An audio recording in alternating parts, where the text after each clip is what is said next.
ese fue Pedro. Y los papas son los sucesores de Pedro.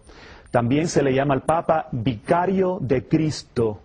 Quiere decir que él representa a Cristo realmente en la tierra. Él es, por lo tanto, la cabeza visible de la Iglesia, siendo Jesús la cabeza invisible. A veces las personas dicen, ¿y por qué el Papa no moderniza la Iglesia? ¿Por qué no cambia las cosas? La respuesta es muy sencilla. Él no tiene autoridad para eso. Él es cabeza visible de una autoridad invisible. Es Cristo el que manda.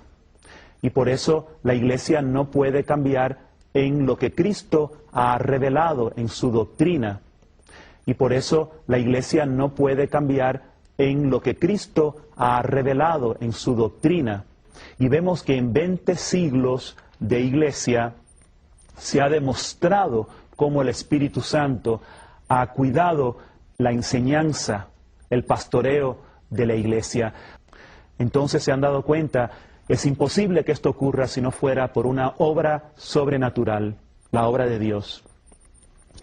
El fundamento bíblico de esta autoridad papal, esta autoridad de Dios que se manifiesta a través del Papa, la encontramos en Mateo capítulo 16, del 18 al 19. Dice Jesús, y yo a mi vez te digo, tú eres Pedro, y sobre esta piedra edificaré mi iglesia, y las puertas del Hades, o sea, las puertas del infierno, no prevalecerán contra ella. A ti te daré las llaves del reino de los cielos. Lo que ates en la tierra quedará atado en los cielos. Lo que desates en la tierra quedará desatado en los cielos. Esta potestad se la da solo a Pedro. Le habla de una manera tan especial que antes hasta le cambia el nombre. De Simón pasa a ser Pedro, que significa piedra, y dice, sobre esta piedra edificaré mi iglesia. Tener las llaves significa tener la autoridad. El mayordomo en una casa se le entregan las llaves y entonces él es el que puede entrar en la casa y tiene autoridad y custodia de ella. En los tiempos antiguos, que las ciudades eran amuralladas, tener las llaves de la ciudad daba acceso a entrar y salir. No solo eso, sino que también uno podía dejar entrar o excluir de la ciudad si uno tiene las llaves. Fíjense que tras cada comisión que Jesús le da a Pedro, lo tiene después que reprender porque Pedro comete algún error. Sin embargo, Jesucristo lo hace.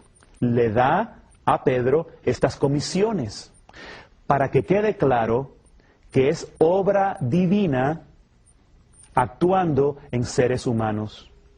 ¿Cuánta es nuestra rebelión? Que al ver el ser humano no queremos descubrir este misterio maravilloso del Señor. Vemos además que cuando en capítulo 21 de Juan, versículo 15 al 17, ya Cristo ha resucitado y está junto al lago, se le acerca a Pedro y le dice, apacienta mis ovejas. Y 3 veces le da la oportunidad de reparar por su pecado cuando él lo había negado 3 veces. Sin embargo, Jesús no lo descarta. Toma a este hombre pecador y lo pone en autoridad sobre todos los demás. Apacienta, quiere decir, sé pastor, tiene autoridad de las ovejas, les da alimento. ¿Y cuáles son las ovejas? Es la iglesia, es el rebaño del Señor, son las ovejas. Veamos ahora el ejercicio del primado. ¿Cómo se llevó esto a cabo? Lo vemos en su comienzo en los Hechos de los Apóstoles, que San Pedro es el primero en hablar cuando cae el Espíritu Santo sobre ellos en Pentecostés. Estaban allí juntos con María, la Madre de Dios, todos en oración. Viene el Espíritu Santo. ¿Y quién es el primero que va a hablar en nombre de todos? Pedro, para dar testimonio.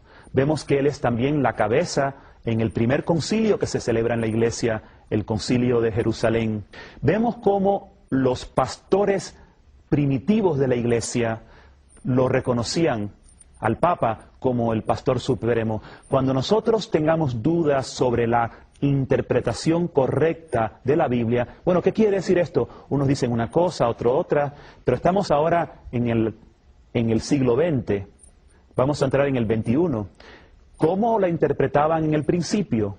Entonces nosotros tomamos esta interpretación original como la correcta, porque el Espíritu Santo no se contradice. El criterio de autoridad en la Biblia no es bíblico. El criterio de autoridad en la Biblia es apostólico. El Señor Jesús dijo a sus apóstoles, a los primeros obispos, en Lucas capítulo 10, versículo 16, el que les escucha a ustedes, me escucha a mí. Entonces, todo el que quería conocer la verdad de Jesucristo tenía que buscar a los apóstoles y la enseñanza, la tradición de los apóstoles. Dice Efesios capítulo 2, versículo 20, que el Señor estableció su iglesia sobre el fundamento de los apóstoles. Pablo dice a los Gálatas, si un ángel del cielo desciende enseñando un evangelio diferente al que les hemos compartido nosotros, sea anatema, porque el criterio de autoridad en el Nuevo Testamento es apostólico. Y con esto no estamos denigrando la Escritura, porque es la Escritura la que nos muestra la excelencia de esta doctrina y de esta tradición devengada de los apóstoles. Busquemos entonces la Iglesia apostólica, la Iglesia de Jesucristo, la Iglesia católica. A veces las personas dicen, ¿y por qué el Papa no moderniza la Iglesia? ¿Por qué no cambia las cosas? La respuesta es muy sencilla. Él no tiene autoridad para eso. Él no tiene autoridad para eso. Él es cabeza visible de una autoridad invisible. Es Cristo el que manda. Es Cristo el que manda. Y el Papa manifiesta en el mundo esa autoridad de Cristo. Y por eso la Iglesia no puede cambiar en lo que Cristo ha revelado en su doctrina. Y por eso la Iglesia no puede cambiar en lo que Cristo ha revelado en su doctrina. Pablo dice a los Gálatas, si un ángel del cielo desciende enseñando un evangelio diferente al que les hemos compartido nosotros, sea anatema,